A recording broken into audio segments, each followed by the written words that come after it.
The Essential Education projector range from Hitachi sponsors ICT programs.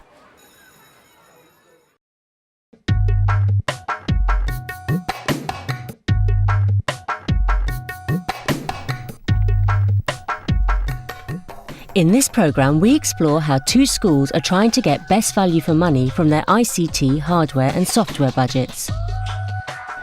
At Waldegrave School for Girls in Twickenham, their ICT spending plan is largely based on money from generally available state funding. At Greensward College in Essex, they have raised substantial extra funding for ICT from external sources and from their specialist college status. Our guides will be Jenny Michelle, Deputy Head at Waldegrave School, and Mike O'Sullivan, Vice Principal at Greensward College. So we're now moving up to the corridor, which is mainly maths and English. We're trying to fit things into rooms that don't have enough space, which is one of our overriding problems. So the school got technology college status in 1995, and that means that we get additional funding over and above our standards fund and our recurring annual grant to the tune of about £125,000 a year. That was really when the whole move to ICT started. A person is now measured by the number of chips they carry in their watch, in their PDA, in their phones, in their wallet. It's part and parcel of 21st century life. Network PCs, digital brain, an interactive whiteboard, wireless network, wireless laptops, internet, hardware, software. The problem with ICT spending is that it's insatiable. The budget literally has to be trimmed down to what we can afford. But if I had the money, I could spend literally thousands of pounds on software, hardware, wireless networks and so on. When we look at the IT budget as a whole, I suppose you could say the biggest percentage is actually spent on hardware, both new hardware, replacement. Sometimes we might just be buying monitors, sometimes we might be buying the whole unit. The biggest cost by far is the cost of each of the units of the computers, which account for around about 50% of the spending. A lot of the software we've managed in recent years to buy it through the e-learning credits, so we haven't had to use our school ICT budget or the standards fund for that. How I've made the decisions and what we've purchased is partly guided by the amount of money we have available, although I know I can make a plea for buying something bigger. I feel if I'm going to go and ask for extra money, I have to be absolutely 100% sure that I definitely want to spend it on that thing. And it's quite hard to make a decision on something that's very, very expensive. So I've tended to buy a lot of cheaper, smaller pieces of software. So we have, 10, 15 applications that we use, and none of them cost more than £100 or so. And between those, we seem to find that we can actually do most of the things we need to do. Now, what's happening in this class? We can just want to have a quick look in here. We've got. Are you doing a presentation, Emma? No, I'm just. You're helping Mr. Drew, are you? Yeah. This is a history class. Mr. Drew is one of our lead teachers on ICT, and this is year 11. I think they're probably doing revision on one of their units, is the history of medicine. But you can see there he's been using the interactive whiteboard with for and against arguments for better doctors and medicines. Okay, so this is an area where we have access to the internet, and this is a French lesson going on here, and over here we have Mr. Cami. Mr. Cami is Director of Key Stage 4.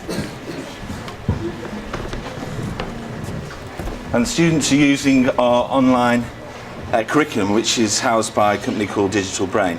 And what they're doing here is basically a group of fun exercises on vocabulary, some aspects of grammar, and hopefully this will have gains in their learning.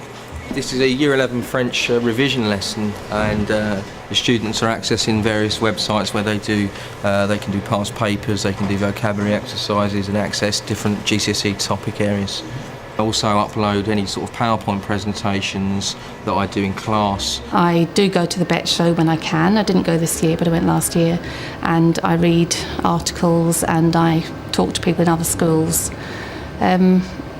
We don't actually have a lot of advice within the borough. I've never actually taken any advice from the borough on what to buy.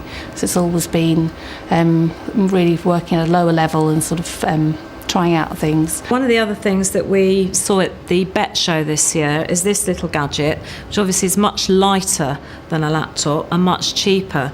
And there is a wireless version, so we're having someone in next week to demonstrate this, because we think that for some subjects, perhaps English when they're just drafting things, or perhaps where they just want to do some research on the internet, this might be a quite a cheap solution. It may not be. We're going to check it out.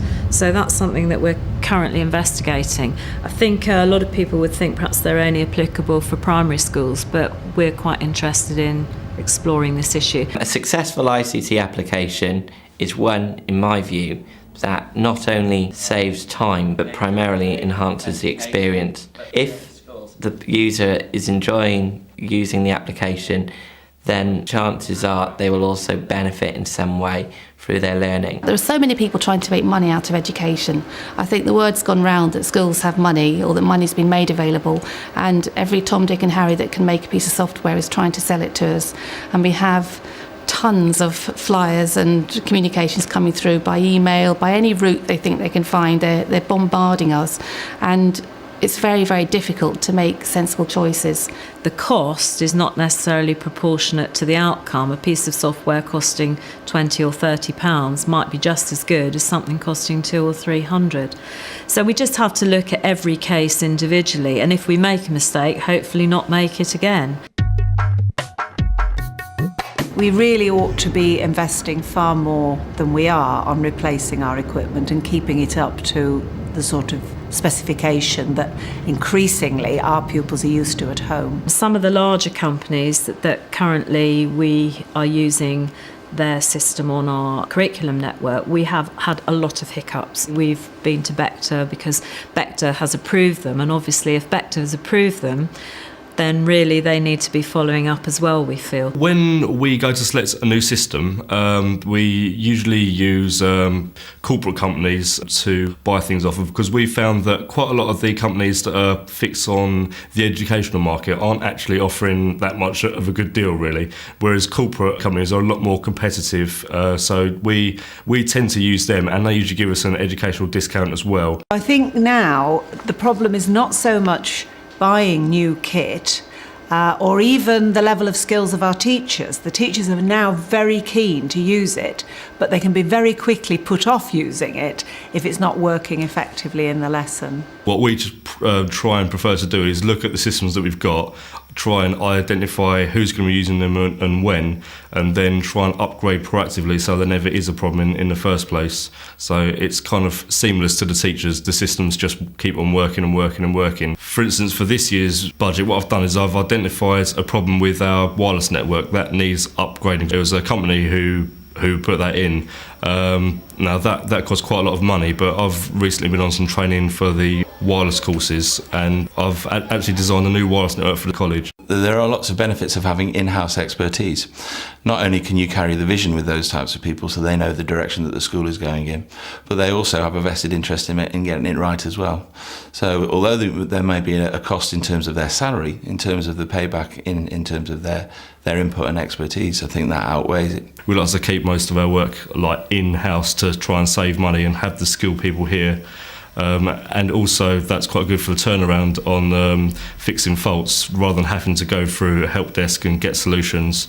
Where we do most of our work in-house, we get a lot faster turnaround on the jobs that we do. The whiteboards and the projectors have given teachers access to resources that they would not otherwise have in the classroom. Well, we've got quite a lot of interactive whiteboards in the school now. I think we've got about 25 fully installed. Our first one we probably had about 5 years ago as an experiment, and we have looked to install them initially into departments where we thought they would get most use. They can show video, they can go to websites, they can use all of the information that we keep on our curriculum network is available to them. So it has just opened up the classroom. Okay, so now we're going to go into a maths lesson. These are Year 7 girls with our head of maths, Mrs. Cassells. She's using the interactive whiteboard to introduce the topic. So we'll go in and see what they're up to. We have got some teachers who are probably some of our lead teachers in using interactive whiteboard for a variety of uses and involving the children. On the interactive whiteboard, I had a product which we found at the BET show a couple of years ago, and my colleague thought it looked very interesting, and then the flyer came to school, and so we bought that. It's colourful, it's big, it's bold. I know you might laugh, but maths is thoroughly enjoyable and fun if some of the tedium can be taken out of it. Using an interactive whiteboard has very definitely improved teaching and learning in my own classroom. I mean, you saw me use a program which involved animations, and it's much easier to demonstrate those animations and talk pupils through those animations, or better still get the pupils to talk you through the animation as a way of explaining things, than to try and use textbooks or diagrams or even video. With an animation which you can stop-start, have on the whole board, bring the pupils up to the front, get them to talk it through with you, get them to explain what happens, it makes that a lot easier. It often reduces the amount of time that you have to spend teaching that content as well, which is very useful. We also have a lab of 30 laptop computers, which we wheel from one classroom to the next, and we use that as and when we need them. Sometimes there is a bit of money that we find at the end of the year, and part of the laptops that we've currently put in place were funded from some carryover money. We've purchased this system of the wireless laptops with a trolley where they all go for recharging. There's 30 in the trolley, and at the end of each lesson they have to go back for recharging. But you'll see it's quite organised. The girls seem to, take to it like ducks to water quite intuitively. We think they're quite good value for money, the laptops. We haven't done a proper evaluation. I think once they've been running maybe for 6 months, we'll take a sample of staff and do a proper evaluation, and also ask some children what they think about them. This is Mrs Sugden, who is in charge of our integrated learning suite. Hello. This is a group of Year 7 students who are working their way through a literacy programme. They've gone from their literacy, they're going to go into their numeracy now, they're going to do maths concepts and skills, which is looking at identifying their weak and strong areas. It's working at your own pace, and at the end of it they'll do a test, and the test will then show if there's been any gains. This was funded from our normal annual grant, and we renew it every 3 or 4 years, and the software licence is renewable annually. But the benefits of this system are that the gains that some of our lower ability students make are very, very rapid. So some of the students who come in here with really low reading scores are accelerated very, very rapidly, and normally in terms of half a year's reading age per term. So it's a really rapid growth in their reading and their literacy skills. Will we have as many teachers in the future? Will we have more learning facilitators? Will we need the number of first-class teachers, or will we need an increasing number of education support staff, learning mentors, learning facilitators? So I think in that prioritisation, it's first of all about the philosophy. Well, I think computers should be seen like biros or pens or books. They ought to be seen as an entitlement to an education that all pupils, particularly in a state comprehensive school like ours, should expect. We're now developing the concept of thin client. We're working with some major corporate companies to perhaps be one of the first schools around the world to put thin clients across the whole network. We are seeking to have that data centred in Docklands, in New York. We don't care where it's data centred, but everything will be run over the web. We will therefore reduce the cost of the actual stations. We won't need the processing power, but we'll increase the numbers, and fundamentally we will deliver the personalised learning agenda set off by Charles Clarke and David Miliband, and we will be able to deliver that to our students, building their personal responsibility, building their self-reliance, building their capacity to learn for the future.